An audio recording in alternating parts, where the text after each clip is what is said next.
അല്ലാഹുവിന്റെ റസൂലിന്റെ സന്നിധിയിൽ സല്ലല്ലാഹു അലൈഹി വസല്ലമ തങ്ങൾ സഹാബികളെല്ലാവരും പൊന്നാര നബി സല്ലല്ലാഹു അലൈഹി വസല്ലമ തങ്ങളുടെ മുഖത്ത് നോക്കി അവിടുന്ന് പറഞ്ഞു കൊടുക്കുന്ന ഇൽമുകളെ സ്വീകരിക്കുന്നതിനു വേണ്ടി മടങ്ങേടുന്ന വേടാമ്പലിനെ പോലെ പൊന്നാര നബി തങ്ങളുടെ മുമ്പ് കാത്തിരിക്കുമ്പോൾ അല്ലാഹുവിന്റെ റസൂൽ ആ പ്രിയപ്പെട്ട സഹാബത്തിനോട് ചോദിക്കുന്ന സഹാബത്തെ, അല്ലാഹുവിന്റെ പരിശുദ്ധമായ അവർണ്ണനീയമായ അലംഘനീയമായ സ്വർഗത്തിലേക്ക്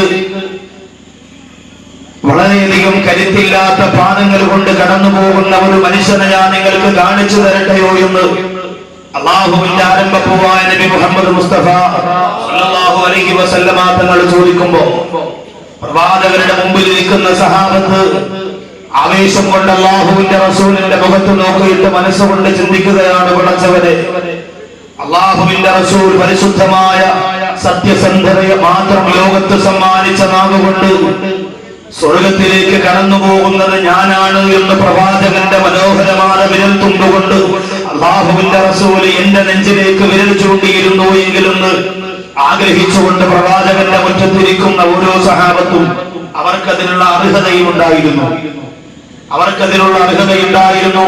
ഒരു പെരുന്നാളിനോ ഒരു വെള്ളിയാഴ്ച ദിവസത്തിലോ ഒരു മരണ ദിവസത്തിലോ മാത്രം തലയിൽ മുണ്ടിട്ട് മൂടി പള്ളിയുടെ ചുറ്റും കറങ്ങുന്ന ഒരു വിശ്വാസിയുടെ കപടത എന്റെ പ്രിയമുള്ളവരെ ഈ കാലഘട്ടത്തിലെ സർവ്വ മനുഷ്യരുടെയും മനസ്സുകളെ പിടിച്ചു കുലുക്കിക്കൊണ്ടിരിക്കുമ്പോ പ്രവാചകന്റെ മുറ്റത്തിരിക്കുന്ന സഹാബത്ത് സ്വർഗത്തിലെത്താൻ ഉറപ്പുള്ള ധാരാളം അഅ്മാലുകൾ രാവും പകലുമില്ലാതെ അല്ലാഹുവിന്റെ സൃഷ്ടാവായ റഹ്മാനായ പടച്ച റബ്ബിന്റെ മുന്നിൽ വിനിയോഗിച്ചു കൊണ്ടിരിക്കുമ്പോ ആ പ്രിയപ്പെട്ട സഹാബികളെല്ലാം മനസ്സുകൊണ്ട് ആഗ്രഹിച്ചു പോയി, അല്ലാഹുവേ, അത് ഞാനായിരിക്കണേ പടച്ചവനെ.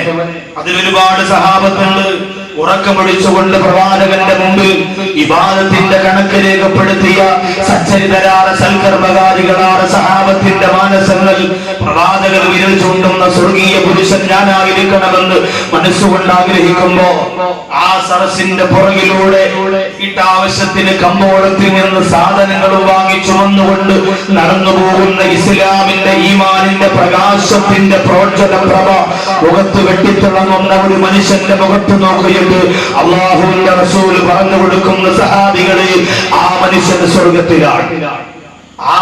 സ്വർഗത്തിലാണ്. സഹാബത്തിന്റെ വല്ലാത്ത മനസ്സിൽ വല്ലാത്ത പിരിമുറുക്കം അനുഭവപ്പെടുകയാണ്. എന്തുകൊണ്ട് അയാൾ സ്വർഗത്തിലാണെന്ന് അല്ലാഹുവിന്റെ റസൂൽ പറഞ്ഞു.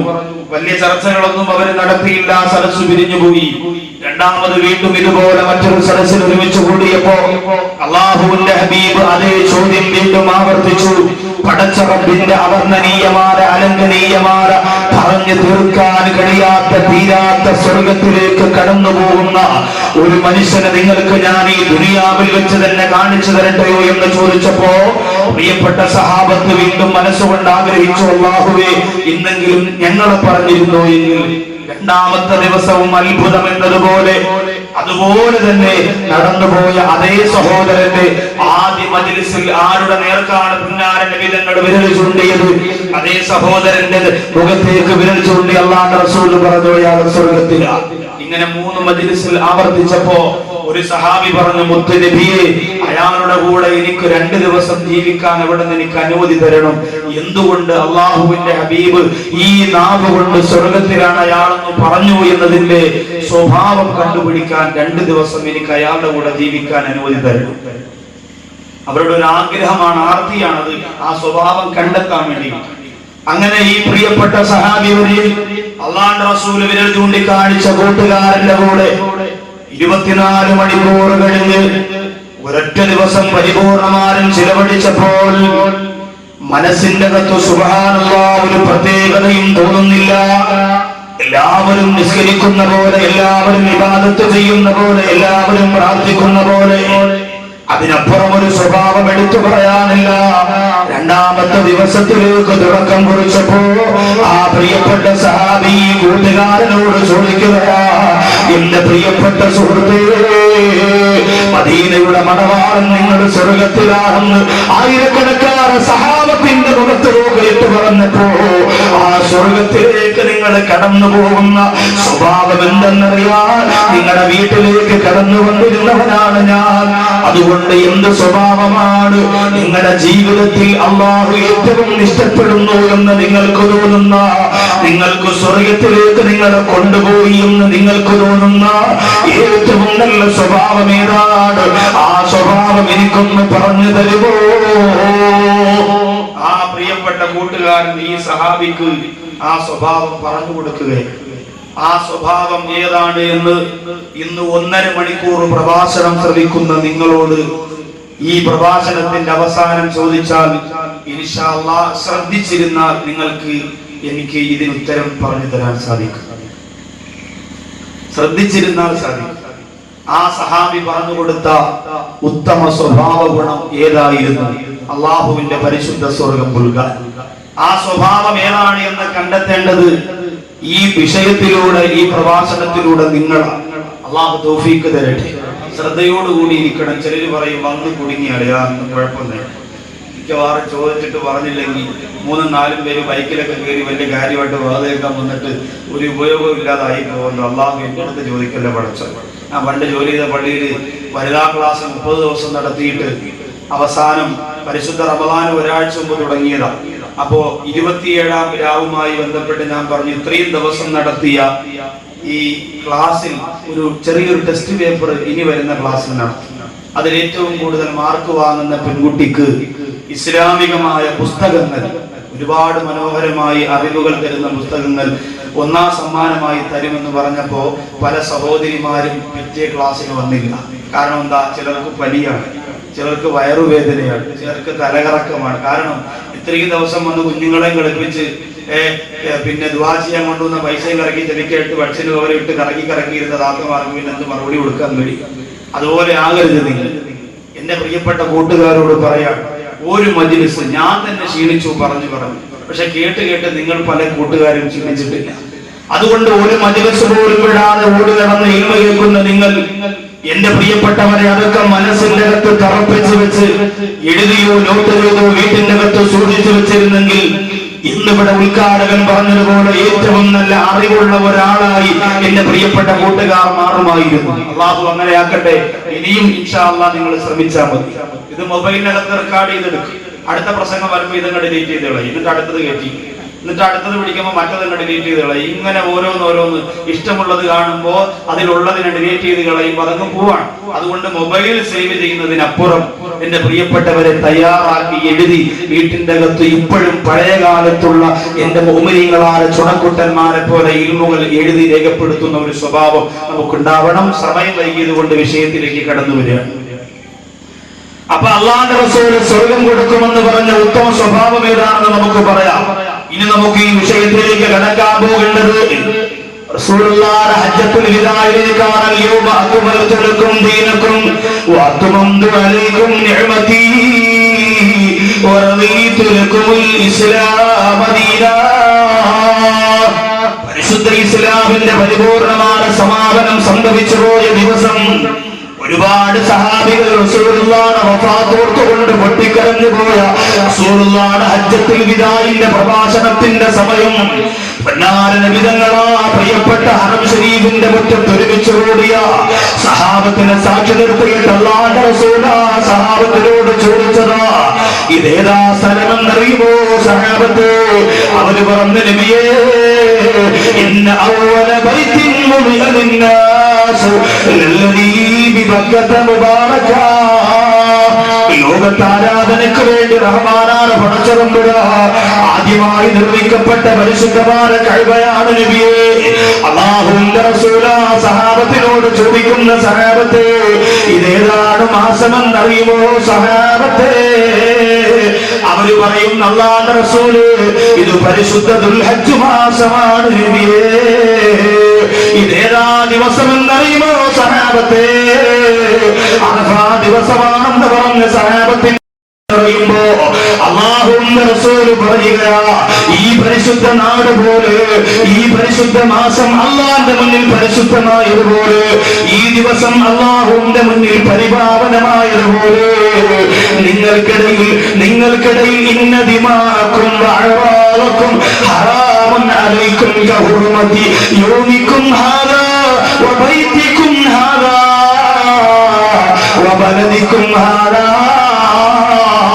അല്ലാഹുവിന്റെ റസൂൽ പറയുകയാണ്, മാനവലോകത്തെ നക്ഷത്രങ്ങളോട് കിന്നാരം പറയുന്ന മാലാഖമാർ ഒരുപാട് തുള്ളിച്ചാടുന്ന ഹറം ശരീഫിന്റെ പരിശുദ്ധ മുറ്റം കണ്ടുകൊണ്ട് അല്ലാഹുവിന്റെ റസൂൽ പറയുകയാണ്, ഈ മക്ക പോലെ, ഈ കഅബ പോലെ, ഈ മാസം പോലെ, ഈ ദിവസം പോലെ അല്ലാഹുവിന്റെ ഏറ്റവും പവിത്രമാണ് നിങ്ങൾക്കിടയിൽ നിങ്ങളുടെ രക്തവും അഭിമാനവും എന്ന് നബി മുഹമ്മദ് മുസ്തഫ സല്ലല്ലാഹു അലൈഹി വസല്ലം. നമുക്കിടയിലുള്ള നമ്മുടെ രക്തം ചുരിക്കലുണ്ടല്ലോ, അഭിമാനത്തിന്റെ ക്ഷതം വരുത്തലുണ്ടല്ലോ, ഇതൊക്കെ കഅബാലയം പൊളിച്ചതിന്റെ ശിക്ഷയാണെന്നാണ് ഈ ഹദീസിന്റെ വിവക്ഷ.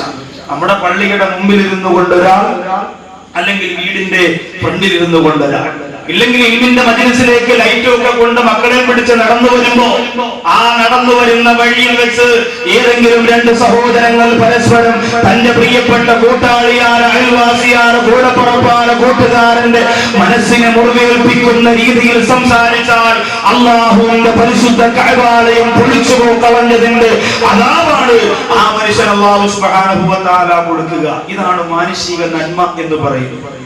അള്ളാഹുവിനോടുള്ള തെറ്റ് അള്ളാഹു ചിലപ്പോൾ പുറത്തു തരും, പക്ഷെ മനുഷ്യനോട് കാണിക്കുന്ന തെറ്റ് അള്ളാഹു പുറത്തു തരും. ഞാനും നിങ്ങളും ഒരാളെ ഉപദ്രവിച്ചാൽ ആ ഉപദ്രവത്തിന് പുറത്തു തരേണ്ടത് അള്ളാഹുവല്ല. രണ്ടുപേരെ ഇടിച്ചിട്ട് അള്ളാഹു എനിക്ക് നീ പുറത്തു തരണം, ഞാൻ 3 പേരെ ഇടിച്ചു, സുജൂദിൽ പോയപ്പോൾ ഉപ്പാപ്പായ കാലോടൊക്കെ അടിച്ച് അവധിച്ചെന്ന് വീണ്, അതുകൊണ്ട് നീ പുറത്ത് അള്ളാഹു പറഞ്ഞ് പള്ളിക്കകത്ത് വന്നിരുന്ന് അള്ളാഹുവിനോട് ദുആ ചെയ്തിട്ട് കാര്യമില്ല. ആ ഉപ്പാപ്പായ കണ്ടെത്തി ഔദീന്ന് വിളിച്ച് കയറ്റി ഒരു ജ്യൂസൊക്കെ വാങ്ങിച്ചു കൊടുത്ത് കടവിട്ട് വരണം, പോട്ട് ഉപ്പാപ്പ അറിയാതെ തട്ടിയതാ എന്ന് പറഞ്ഞ് സമാധാനിപ്പിച്ച് പൊരുത്തം വാങ്ങിയാലേ അള്ളാഹ് പുറത്ത്. ഇല്ലാതെ കണ്ട എല്ലാ തെമ്മാടിത്തരങ്ങളും ചെയ്ത് പള്ളിക്കകത്തുനിന്ന് നീ പുറത്ത് അള്ളാഹ് കടയിൽ നല്ല വഞ്ചന നടത്തി, ചതി നടത്തി, കള്ളത്രാസിൽ സാധനങ്ങൾ തൂക്കിക്കൊടുത്തു, എന്നിട്ട് അള്ളാഹുവെ നീ പുറത്ത് അള്ളാഹ് പൈസ ഇല്ലാത്തതുകൊണ്ടാണ് റബ്ബിനോട് പറഞ്ഞിട്ട് കാര്യമില്ല. ആരോടാണോ ചെയ്തത് അവരോട് പോയി പൊരുത്തം ചോദിക്കും. ഇതിന്റെ അദാബ് അല്ലാഹു സുബ്ഹാനഹു വ തആല പഠിപ്പിച്ചത് പൊന്നാര നബി തങ്ങൾ പറയുന്നു, പരിശുദ്ധ കഅബ പോലെ, ഹറം പോലെ, മക്ക പോലെ, ദുൽഹിജ്ജ് മാസം പോലെ പവിത്രമാണ് ഒരു മുസ്ലിമിന്റെ മനസ്സ്. അവന്റെ മനസ്സിന്റെ സന്തോഷം അതിൽ കളങ്കപ്പെടുത്താൻ പാടില്ല. നമ്മൾ ആലോചിക്കണം, ലോകത്ത് അല്ലാഹു സുബ്ഹാനഹു വ തആല മനുഷ്യന് കൊടുത്ത ഏറ്റവും വലിയ കഴിവാണ് ഒന്ന് ചിരിക്കാനുള്ള കഴിവ്, പിന്നെ കരയാനുള്ള കഴിവ്. ഇതെല്ലാറ്റിനും ഉപരി മനുഷ്യന് മാത്രം അല്ലാഹു കൊടുത്തിട്ടുള്ള കഴിവാണ് മനസ്സറിഞ്ഞുകൊണ്ട് സ്നേഹിക്കാനുള്ള കഴിവ്. ഇന്ന് ആ കഴിവ് മനുഷ്യന്റെ ഭാഗത്ത് നിന്ന് മൃഗങ്ങൾ ഏറ്റുവാങ്ങി മനുഷ്യന് നഷ്ടപ്പെട്ടുകൊണ്ടിരിക്കുകയാണ്. ലോകത്ത് ഇന്ന് മറ്റു മതങ്ങളെ കുറിച്ചുള്ള ചർച്ച വേണ്ട, മുസ്ലിം സമുദായത്തെ മാത്രം എടുക്കാം. നമുക്ക് എന്തിന്റെ പേരിലാണ് നമുക്ക് പരാജയം സംഭവിച്ചിരിക്കുന്നത്? നിങ്ങൾ ചിന്തിച്ചിട്ടുണ്ടോ? പള്ളികളുടെ കുറവാണോ? ഇന്ന് നമുക്ക് പള്ളികളുടെ കുറവുണ്ടോ? കൊല്ലം ജില്ലയിലേക്ക് കടന്നു കഴിഞ്ഞാൽ എന്റെ പ്രിയപ്പെട്ടവരെ, ആയിരക്കണക്കിന് പള്ളികളാണ്. കായംകുളം ഭാഗം എത്തുന്നതിന് മുമ്പ് നാടിന്റെ 2 ഭാഗത്തായിട്ട് പടച്ചതമ്പുരാൻ വാരി വിതറിയിരിക്കുന്നത്. അതോ പള്ളിയുടെ ഗേറ്റ് തുറക്കുന്നത് മുതൽ ഗ്രാനൈറ്റാണ്, അവിടെ മുതൽ ചവിട്ടിക്കൊള്ളണം. ബാത്റൂമിലൊക്കെ AC ഫിറ്റ് ചെയ്തിട്ട്, ചില പള്ളികളുടെ ബാത്റൂം കഴിവത്തില്ല, തുറക്കാത്തത് അങ്ങനെ അടച്ചൊക്കെ ഇട്ടിരിക്കും. അത് യാത്രക്കാരും നാട്ടുകാരും ഒക്കെ അവരുടെ ആവശ്യം കഴിയുമ്പോൾ ബുദ്ധിമുട്ടിക്കുന്നു. അള്ളാഹുവിന്റെ പള്ളിയോടാണ് ചെയ്യുന്നതെന്ന് നമ്മൾ മറക്കരുത്. ശുദ്ധി ലോകത്ത് ഏറ്റവും വലിയ മതമെന്ന് ലോകത്ത് പഠിപ്പിച്ച ശുദ്ധി, അതിന്റെ അനുയായികളായ ഞാനും നിങ്ങളുമാണ് ഇത് ചെയ്യുന്നതെന്ന് മറക്കരുത്. അപ്പൊ റോഡ് മുതൽ ഗ്രാമീണാണ് പള്ളികളിൽ എത്രയോ പള്ളികൾ, AC പള്ളികൾ ഇന്ന് നിലവിലുണ്ടല്ലോ, സെന്റർ AC ഉള്ള പള്ളികൾ.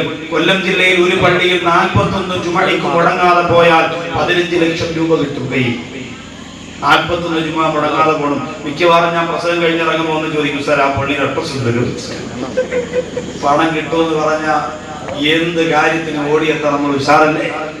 45 അതെങ്ങനെ പിടിച്ചെന്നറിയോ? ഒരു പാവപ്പെട്ടവൻ 10 രൂപയ്ക്ക് പോയിട്ട് 5 ലക്ഷം രൂപ മുൻകൂറായി വാങ്ങി. അയാൾ മരണപ്പെട്ടു പോയപ്പോ ആ പള്ളിയുടെ പ്രവർത്തകര് ഒരു പ്രത്യേക ആദർശത്തിൽ ജീവിക്കുന്നവരാണ് അവർ വന്നിട്ട് ഈ മരണപ്പെട്ടു പോയവരുടെ മക്കളോട് പറഞ്ഞു, ഒന്നെങ്കിൽ നിങ്ങൾ ബാക്കിയുള്ള ജുമാ നിസ്കരിച്ച് പൂർത്തിയാക്കണം, ഇല്ലെങ്കിൽ 5 ലക്ഷം രൂപ തിരിച്ചു തരും.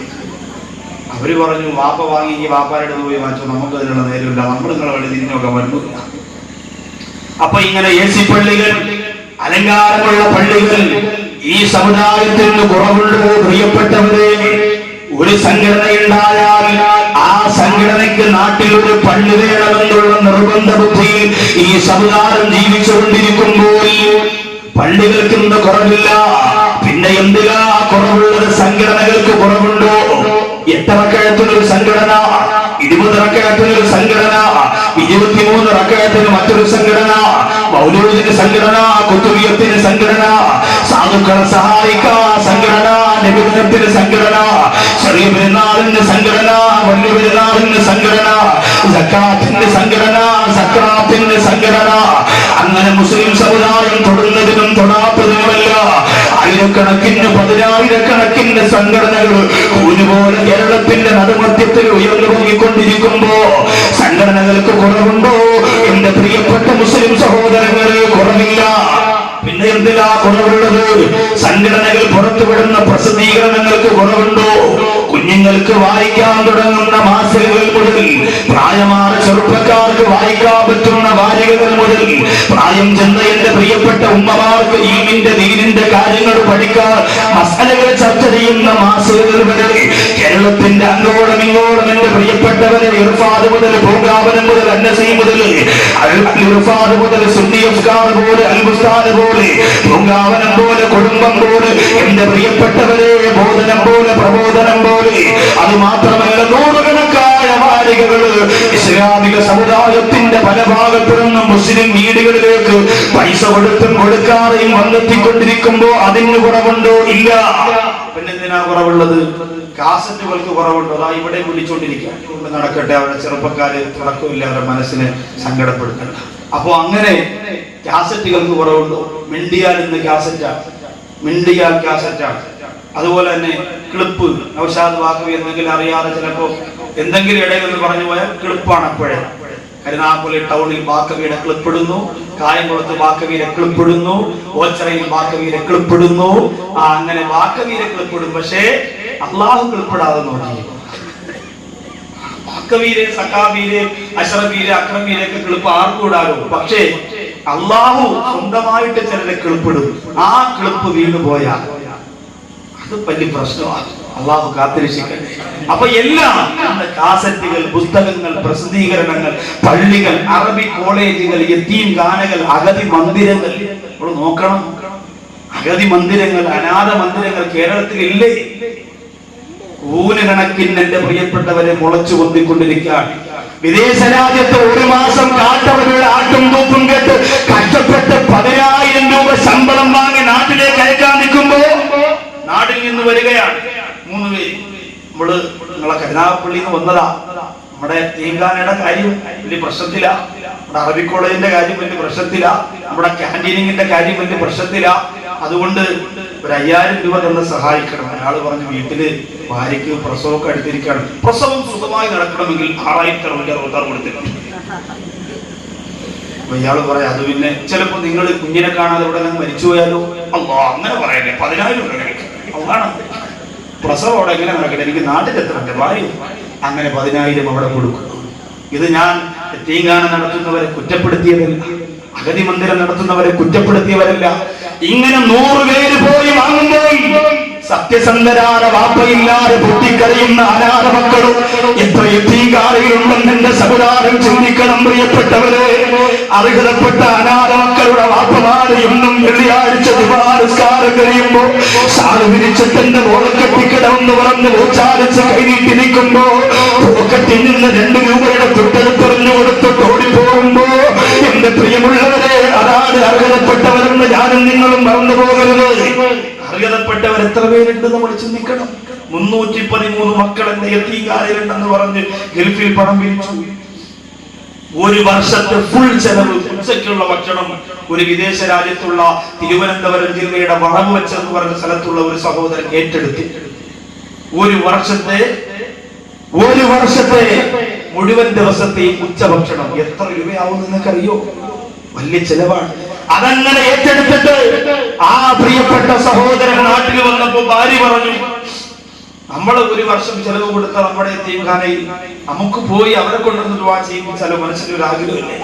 അവിടെ ചെന്നപ്പോ 313 മക്കളുണ്ടെന്ന് പറഞ്ഞ യതീംഖാനയിൽ 13 മക്കൾ പോയിട്ട് 10 പേര് പോലും ഇല്ല.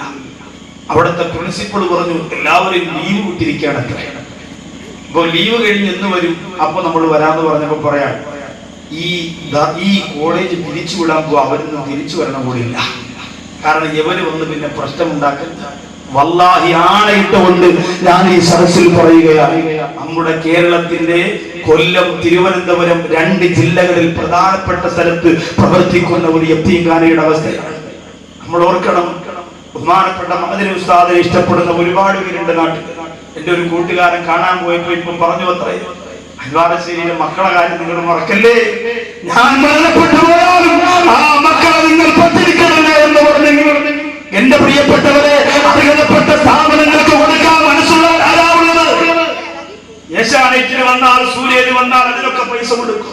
അർഹതപ്പെട്ട ആരും അറിയാതെ എവിടെയെങ്കിലും കിടക്കുന്ന പാവപ്പെട്ട മക്കള് സാധുക്കൾ പൊട്ടിക്കരഞ്ഞുകൊണ്ട് നിത്യവൃത്തിക്ക് വകയില്ലാതെ കിടക്കുന്ന അർഹതപ്പെട്ടവർക്ക് കൊടുക്കാൻ ഈ സമുദായം ഇനിയും രംഗത്ത് വന്നിട്ടില്ല.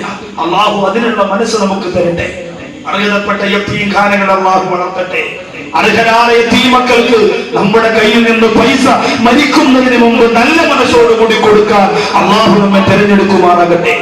അതുകൊണ്ട് എന്തിനാ പിന്നെ നമുക്ക് കുറവുള്ളത്? ആകെ ഈ സമുദായത്തിന് നഷ്ടപ്പെട്ടു പോയതെന്തെന്നറിയോ? പണമില്ലേ? പണമില്ലേ? നിങ്ങളൊക്കെ പാവപ്പെട്ടവരാ. സുബ്ഹാനല്ലാഹ്, നിങ്ങൾ ചിലപ്പോ ബക്കറ്റ് കൊണ്ടുവരുമ്പോൾ ചിലപ്പോ മനസ്സുകൊണ്ട് വിചാരിക്കുമ്പോൾ പാവപ്പെട്ടവരാ, അതുകൊണ്ട് 10 രൂപ ഇട്ടേക്കാം. പക്ഷേ പിരിവ് പള്ളിക്കാർ വരുമ്പോ നമ്മൾ 100 കണക്കിന് കണക്കുകൾ നമ്മൾ പറയും. അന്ന് തന്നു, ഇന്ന് തന്നു, പിന്നെ റമദാൻ വരെയാണ്, അവിടെ പോകണം, ഇവിടെ പോകണം, കൊച്ചാമസുഖല്ല കണക്കുകൾ, അങ്ങനെ അങ്ങനെയാണെന്നൊക്കെ പറഞ്ഞ് കുറെ കഴിവുകൾ നമ്മൾ പറയും. എന്നാൽ എന്റെ സഹോദരങ്ങളെ, ആരാണ് പാവപ്പെട്ടവര്? നിങ്ങൾ പാവപ്പെട്ടവരാണോ? ഫലസ്തീനിലെ ഇന്തിഫാദയുടെ മക്കളെ കുറിച്ച് നിങ്ങൾ ചിന്തിച്ചിട്ടുണ്ടോ? പറന്നു പോകുന്ന വിമാനത്തിലൂടെ 1000 റൊട്ടിക്കഷണങ്ങൾ വാരിയെറിയുമ്പോ 10,000 കൈകളാ ലാ ഇലാഹ ഇല്ലല്ലാഹ് എന്ന് പറഞ്ഞ ഒരു റൊട്ടിക്കഷണത്തിന് വേണ്ടി പൊക്കിയിട്ട് പൊട്ടിക്കറിയുന്നതെങ്കിലും എന്റെയും നിങ്ങളുടെയും വീടിനകത്തിരിക്കുന്ന, ഫ്രിഡ്ജിനകത്തിരിക്കുന്ന ഭക്ഷണത്തിന്റെ കണക്ക് എന്റെ പ്രിയപ്പെട്ടവരെ നമുക്ക് എടുക്കാൻ പറ്റോ? ഞാനും നിങ്ങളും വേസ്റ്റ് ബോക്സിലേക്ക് തള്ളിക്കളയുന്ന ഭക്ഷണത്തിന്റെ കണക്ക് നമുക്ക് എടുക്കാൻ പറ്റോ? ആരാണ് പാവപ്പെട്ടവര്? ഈ പരിശുദ്ധമായ കാഞ്ഞിപ്പുഴയുടെ പരിസരത്തുള്ള പരിശുദ്ധമായ പള്ളിയുടെ അനുഗ്രഹീതമായ വേദിയിൽ വന്ന് എന്റെ മുമ്പിൽ നിൽക്കുന്ന സഹോദരങ്ങളോട് ചോദിക്കുകയാ, നിങ്ങൾ പാവപ്പെട്ടവരാണോ? ഏറ്റവും കുറഞ്ഞത് 1500 രൂപയുടെ മൊബൈലെങ്കിലും ഓരോരുത്തരുടെ കയ്യിലില്ലേ? 1500 രൂപയുടെ മൊബൈലെങ്കിലും ഇല്ലേ? നമ്മൾ ആലോചിച്ച് നോക്കി. 1500 രൂപയുടെ മൊബൈലെങ്കിലും നിങ്ങൾ ഓരോരുത്തരുടെയും കൈകളിൽ. അത് തന്നെ ഏറ്റവും അള്ളാഹു നമുക്ക് തന്ന സമ്പത്തല്ലേ. ഇതൊന്നും ചിന്തിക്കണ്ട. സാമ്പത്തികമായി ഒരുപാട് ഒരുപാട് ഒരുപാട് അനുഗ്രഹം റഹ്മാനായ റബ്ബ് നമുക്ക് ചെയ്തു തന്നിട്ടുണ്ട്. എന്റെ പ്രിയമുള്ള സഹോദരങ്ങളെ, ആ അനുഗ്രഹങ്ങളെല്ലാം ഏറ്റുവാങ്ങിയ നമുക്ക് പിന്നെ നഷ്ടപ്പെട്ടു പോയതെന്താ? ഈ സമുദായത്തിന് അള്ളാഹു പണം കൊടുത്തതുപോലെ ലോകത്ത് വേറെ ആർക്കെങ്കിലും കൊടുത്തിട്ടുണ്ടോ? എറണാകുളത്ത് ഇന്നും ജീവിച്ചിരിക്കുന്ന ഒരാളാണ് മണ്ണിൽ മുഹമ്മദ് എന്ന പേരിൽ അറിയപ്പെടുന്ന ഒരാൾ. പണ്ട് സിനിമയുടെ പ്രൊഡ്യൂസറൊക്കെ ആയി മണ്ണിൽ മുഹമ്മദ്. അയാൾ നന്നാവാൻ കാരണം അയാളുടെ പേരാണ് അത്രേ. ഒരു പത്രത്തിൽ വായിച്ചതാണ്. കാരണം അയാൾ പറയുന്നു, ഞാൻ എത്ര കോടീശ്വരനായാലും എന്റെ പേര് മണ്ണിൽ മുഹമ്മദ് എന്നായതുകൊണ്ട് എനിക്കൊരു മണ്ണിൽ മണ്ണിൽ മണ്ണിൽ എന്ന് പറയുമ്പോൾ മുകളിൽ മുഹമ്മദ് എന്നായിരുന്നു. മുകളിൽ മുഹമ്മദ്. ഒരു സഹോദരന്റെ പേര് നേരത്തെ ഇവിടെ വാങ്ങില്ല. ചെറിയ വീട്ടിൽ, കൊച്ചു വീട്ടിൽ, കൊച്ചു വീട്ടിൽ മണ്ണിൽ മുഹമ്മദ് എന്ന് പറഞ്ഞാൽ ഇപ്പൊ വലിയ വീട്ടിൽ നിന്നാകുമ്പോ മനസ്സുണ്ടോ? അപ്പൊ കുഴപ്പമില്ല, തർക്കമില്ലാത്ത വീടാ. കൊച്ചു വീട്ടിൽ എന്ന് പറയുമ്പോ എത്ര കൊട്ടാരം വിചാരം കൊച്ചു വീട്ടിലെന്നല്ലേ. അപ്പൊ പേരിന് ഒരു ചെറിയ ഒരു സൂക്ഷ്മത. അപ്പൊ ഈ മണ്ണിൽ മുഹമ്മദ് എന്ന പേര് കൊണ്ട് ഞാൻ നന്നായി. അയാളുടെ വീടിന്റെ അകത്ത്, റൂമിന്റെ അകത്തിരുന്ന് എന്റെ പ്രിയപ്പെട്ടവരെ ഫ്രണ്ടിലുള്ള സ്ക്രീനിലൂടെ ദുബായിലുള്ള 40ഓളം കച്ചവട സ്ഥലങ്ങളിലുള്ള കണക്കുകൾ അന്നോടന്ന് വൈകുന്നേരം അയാൾ സ്വന്തം റൂമിനകത്തിരുന്ന് എറണാകുളത്തിരുന്ന് കണക്ക് കൂട്ടിയിട്ട് ശമ്പളം കൊടുക്കുകയാണ്. എവിടെ ശമ്പളം കൊടുക്കും? ദുബായ്. അത്രത്തോളം സെറ്റപ്പ് ഉള്ളവിടുത്തെ ആർക്കാ? ഈ സമുദായത്തിലെ മുസൽമാൻകൾ. പണമല്ലാഹു ആർക്കോര് കൊടുത്തില്ലേ? ഏറ്റവും വില കൂടിയ പള്ളികൾ വെച്ചിരിക്കുന്നതാരാ? കരുനാഗ പള്ളികളിൽ ഇങ്ങോട്ട് വരുമ്പോ താജ്മഹലാണെന്ന് പറഞ്ഞ് പലരും പറ്റിച്ചുകൊണ്ട് ഭാര്യമാരെ കൊണ്ട് കാണിക്കുന്ന ഒരു പള്ളിയുണ്ട്. കല്യാണം കഴിഞ്ഞ് നമുക്ക് താജ്മഹൽ കാണാൻ പോവാന്ന് പറയും ഭാര്യ പറയും അങ്ങനെ പിടിച്ച് വണ്ടിക്കകത്ത് കയറ്റി നേരെ കൊണ്ടുവന്ന് മച്ച ഇത് കണ്ട സ്ഥലം പോലെ കോഴി അവിടെ മുന്നിൽ കണ്ട സ്ഥലമൊന്നും ഇതൊക്കെ വേറെ ഒരുപാട് പണ്ട് സായിപ്പന്മാര് ഈ പാളയപ്പള്ളിയുടെ ചുറ്റും ഓട്ടോ ഇട്ട് കറക്കണ പോലെ അങ്ങനെ കറക്കി കറക്കി കൊണ്ടുവന്ന് ഇതാണ് താജ്മഹൽ. അപ്പൊ ഈ താജ്മഹലിന്റെ മുമ്പ് ഇങ്ങനെ വെള്ളം വീണ സാധനം ഉണ്ടല്ലോ, അത് അവിടെ കുറച്ചൊരു ഒതുകൊടുത്തോണ്ടിരിക്കുക. അത് ഇത് കഴിയുമ്പോ കൊണ്ട് വിറ്റ് ചെയ്യണമെന്നില്ല. താജ്മഹലിന്റെ പരിഷ്കാരം അങ്ങനെ ഭാര്യമാരെ കൊണ്ട് ഹണിമൂൺ ട്രിപ്പിന് പറ്റിക്കുന്നവരുമുണ്ട് നമ്മുടെ നാട്ടിൽ. അപ്പോ മുസ്ലിം സമുദായത്തിന്റെ പള്ളികളാണ് വിലപിടിപ്പുള്ള പള്ളികൾ. ഓർക്കെന്റെ സഹോദരങ്ങളെ, എല്ലാ അർത്ഥത്തിലും ഏറ്റവും അധികം അല്ലാഹു അനുഗ്രഹിച്ച സമുദായം, സൗന്ദര്യം അല്ലാഹു ഏറ്റവും അധികം കൊടുത്തിരിക്കുന്നതാർക്കാ? എന്റെ ഈ മദ്രസകത്തിരിക്കുന്ന സൗകര്യത്തിരിക്കുന്ന പ്രിയപ്പെട്ട സഹോദരിമാരാണെങ്കിലും മിസ് ഇന്ത്യ മത്സരത്തിന് വേണ്ടി പോയാൽ ആണയിട്ട് ഞാൻ പറയട്ടെ, നിങ്ങൾ വിജയിക്കും പ്രിയപ്പെട്ട പെങ്ങളെ. ഇവിടെയുള്ള നമ്മുടെ നാട്ടിലുള്ള അബ്ദുൽഖാദർ മോളും സൈനൻകുട്ടി ആക്കാരുടെ മോളും ഒക്കെ മിസ് ഇന്ത്യക്ക് വേണ്ടി മത്സരിക്കാൻ പോയാൽ ഐശ്വര്യ റായി ഒക്കെ മാറി നിൽക്കും. അവര് ജയിക്കും. കാരണം എന്താണെന്നറിയോ? അതാണ് സൗന്ദര്യം, നാടൻ സൗന്ദര്യമാണ്. മറ്റുള്ളവരെ പോലെ 2.5 കിലോ വേരല്ലൂലി വാങ്ങി മോന്തെ തേച്ച് 4 കിലോ മറ്റേ മരുന്ന് മാറി കല്ലിൽ തേച്ച് ഇങ്ങനെ നടക്കണവരല്ല. അതുകൊണ്ട് അതിന് പ്രത്യേകതയില്ല. ഇവർക്കൊക്കെ പവറുണ്ട് എന്ന് പറഞ്ഞ് നാളെ വാതിന് വരാതെ രാവിലെ ടിക്കറ്റ് എടുക്കാൻ വേണ്ടി പോകരുതായിരുന്നു. ഞാൻ വെറുതെ ഒന്ന് പറഞ്ഞത് നിങ്ങൾ മോശക്കാരെല്ലാം നയിക്കാൻ വേണ്ടി. ഏറ്റവും അധികം സൗന്ദര്യം എന്ന് പറയുന്നത് മുസ്ലിം പെൺകുട്ടികൾക്കല്ലേ? ഓർത്തു നോക്ക് നിങ്ങൾ, അല്ലാഹു അങ്ങനെ കൊടുത്തിരിക്കുന്നത്. പിന്നെ എന്താ ഈ സമുദായത്തിന് നഷ്ടപ്പെട്ടു പോയത്? സൗന്ദര്യം, സമ്പത്ത്, വീട്, വാഹനങ്ങൾ. ഏറ്റവും അധികം വാഹനങ്ങൾ ഉപയോഗിക്കുന്നത് ആരാ? എല്ലാ വീട്ടിലും സ്വിഫ്റ്റ് കാറ്, എല്ലാ വീട്ടിലും ഫ്രണ്ടിൽ ഇന്നോവ, എല്ലാ വീട്ടിലും പായലേവിട പൂപ്പലേവിട പെയിന്റ്, എല്ലാ വീട്ടിലും മനോഹരമായ പൂന്തോട്ടങ്ങൾ, എല്ലാ വീടിന്റെ 2ാമത്തെ നിലയിലും സ്വിമ്മിംഗ് പൂള്. പിന്നെ എന്താ നമുക്ക് നഷ്ടപ്പെട്ടു പോയത്? സഹോദരിമാരോടൊക്കെ ചോദിച്ചു നോക്കിയേ, അവരുടെ വീട്ടിലൊക്കെ സ്വർഗമാണ്. ഭർത്താവ് ഗൾഫിൽ നിന്ന് വന്ന അറബിയുടെ വീടിന്റെ മോഡൽ കണ്ടിട്ട് സ്വന്തം വീട്ടിൽ വന്ന് 10 സെന്റ് വസ്തു വാങ്ങി സ്വന്തം വീട് വെക്കാണ്. അറബിയുടെ വീടിന്റെ മോഡൽ, ഗൾഫ് മോഡൽ. എന്നിട്ട് റിയാദ് ഹൗസ് പേരുണ്ട്. അങ്ങനെ എല്ലാം അങ്ങനെയാണ്. ഒന്നിനും ഒരു കുറവും ഈ സമുദായത്തിന് അല്ലാഹു കൊടുത്തിട്ടില്ല. നമ്മളായിട്ട് നഷ്ടപ്പെടുത്തിയത് എന്താ എന്റെ പ്രിയപ്പെട്ടവരെ? ഞാൻ പറയട്ടെ, നമ്മൾ പാഴാക്കിയതും നഷ്ടപ്പെടുത്തിയതും എന്തെന്ന്? തിരുവനന്തപുരം ജില്ലയുടെ ഹൃദയഭാഗമാകുന്ന കഴക്കൂട്ടം എന്ന് പറയുന്ന സ്ഥലത്ത് ഒരു വർഷം മുമ്പ് നടന്ന ഒരു സംഭവമാണ്. 2 വീലർ അപകടത്തിൽപ്പെട്ടിട്ട് ഒരു പ്രിയപ്പെട്ട സഹോദരൻ തന്റെ ശരീരത്തിലൂടെ തലപൊട്ടിയിട്ട് രക്തം വാർന്നൊഴുകിക്കൊണ്ട് റോഡിന്റെ സൈഡിൽ കിടക്കുകയാണ്. അയാൾ കൈനീട്ടി വിളിക്കുന്നു, എന്ന് ആരെങ്കിലും ഒന്ന് ഹോസ്പിറ്റലിൽ കൊണ്ടുപോയി. സ്വന്തമായിട്ട് എഴുന്നേൽക്കാൻ കഴിയുന്നില്ല, കാലൊടിഞ്ഞു പോയ രക്തം ഒഴുകിക്കൊണ്ടിരിക്കുന്ന ശരീരം കണ്ടുകൊണ്ട് ജനങ്ങൾ വട്ടം കൂടി നിൽക്കുമ്പോ ഒരാൾ പോലും അടുത്തേക്ക് വരുന്നില്ല. എത്രയോ മനുഷ്യാവകാശ സംഘടനകൾ നിലനിൽക്കുന്ന നാടാ, എത്രയോ സാധു സംരക്ഷണ സമിതികൾ നിലനിൽക്കുന്ന നാടാ, എത്രയോ പ്രസ്ഥാനങ്ങളും സംഘടനകളും വളർന്നു വരുന്ന രാജ്യമാ. എന്നിട്ടുണ്ടേ നടുറോഡിൽ കിടന്ന് ജീവന് വേണ്ടി പൊട്ടിക്കരന്നുകൊണ്ട് രക്തം വാർന്നൊഴുകുന്ന ആ പാവപ്പെട്ട സഹോദരനെ കണ്ടുകൊണ്ട് നിൽക്കാനില്ലാതെ, മൊബൈലിൽ ഒപ്പിയെടുക്കാനില്ലാതെ, ടിവിക്കാരെ വിളിച്ചു പറയാനില്ലാതെ, ഒന്നെടുത്തുകൊണ്ട് ഹോസ്പിറ്റലിൽ കൊണ്ടുപോകണമെന്നുള്ള മനസ്സ് ആ കൂടെ നിന്ന സമുദായത്തിലെ സഹോദരങ്ങൾക്ക് ഉണ്ടാകാത്തതുണ്ട്. അവരുടെ കയ്യിൽ പൈസ ഇല്ലാത്തത് കൊണ്ടാണോ എന്നറിയാൻ വേണ്ടി തന്റെ പോക്കറ്റിൽ കിടക്കുന്ന 100 നോട്ടുകളെടുത്ത് പുറത്തു വെച്ചിട്ട് രക്തത്തിൽ മുങ്ങിക്കിടക്കുന്ന സഹോദരൻ പറയാ, നിങ്ങളാരും കാശ് കൊടുക്കണ്ട, കാശിന്റെ കയ്യിലുണ്ടെന്ന് പറയുമ്പോ എന്ത് പ്രിയമുള്ളവരെ, എന്താ അവർക്ക് നഷ്ടപ്പെട്ടു പോയത്? ഒരു മനുഷ്യനെ സ്നേഹിക്കാനുള്ള, തന്റെ കൂടപ്പുറപ്പിനെ സ്നേഹിക്കാനുള്ള, തന്റെ കൂട്ടുകാരനെ മനസ്സറിഞ്ഞ് സ്നേഹിക്കാനുള്ള ആ ഒരു മനസ്സാണ് നമുക്ക് നഷ്ടപ്പെട്ടു പോയത്. ഞാനും നിങ്ങളും സ്നേഹിക്കുന്നെങ്കിൽ പണത്തിന് വേണ്ടിയാ, പവറിന് വേണ്ടിയാ, അധികാരത്തിന് വേണ്ടിയാ. ഗൾഫിൽ നിന്ന് കൂട്ടുകാരൻ ലീവിന് വന്നിറങ്ങുമ്പോ അവന്റെ പെട്ടിക്കകത്തുള്ള കുപ്പിയുടെ നിറം മാറുന്നത് വരെ, അവന്റെ പോക്കറ്റിനകത്തിരിക്കുന്ന നോട്ടിന്റെ മണം മാറുന്നത് വരെ, അവന്റെ കൂടെ തോളത്ത് വീട്ടുകൊണ്ട് നടക്കുന്ന കൂട്ടുകാരവനെ സ്നേഹിക്കുന്നത് എന്തിനാ? കണ്ണിന് വേണ്ടിയല്ലേ, പണത്തിന് വേണ്ടിയല്ലേ? ആത്മാർത്ഥ സ്നേഹം നിങ്ങൾക്ക് പരിശോധിക്കണമോ? കിടന്ന കിടപ്പിൽ കിടന്ന് മലമൂത്ര വിസർജനം നടത്തി ഒരു പകർച്ചവ്യാധി പിടിച്ചുകൊണ്ട് എന്റെ പ്രിയമുള്ളവരെ കായംകുളത്തിന്റെ കരുനാഗപ്പള്ളിയോട് ഹുജറയുടെ പരിസരത്ത് നിങ്ങൾ ആരെങ്കിലും കിടന്നാൽ എത്ര കൂട്ടുകാരാ നിന്റെ അടുത്ത് വന്നിരിക്കുന്നത്, എത്ര പേരാണ് നിന്നെ കാണാൻ വരുന്നത്, അവരാണ് യഥാർത്ഥ സുഹൃത്തുക്കളെന്ന് എന്റെ പ്രിയപ്പെട്ട കൂട്ടുകാർ മനസ്സിലാക്കിക്കോ. നിന്റെ പണം ഉപയോഗപ്പെടുത്താൻ വേണ്ടി, നിന്റെ ആരോഗ്യം ഉപയോഗപ്പെടുത്താൻ വേണ്ടി സ്നേഹിക്കുന്നവരല്ലേ. എന്തിനേറെ ഉമ്മമാര് ഉപ്പമാര് മക്കളെ സ്നേഹിക്കുന്ന പോലെ പണമുള്ള മക്കളെ മതിയല്ലോ.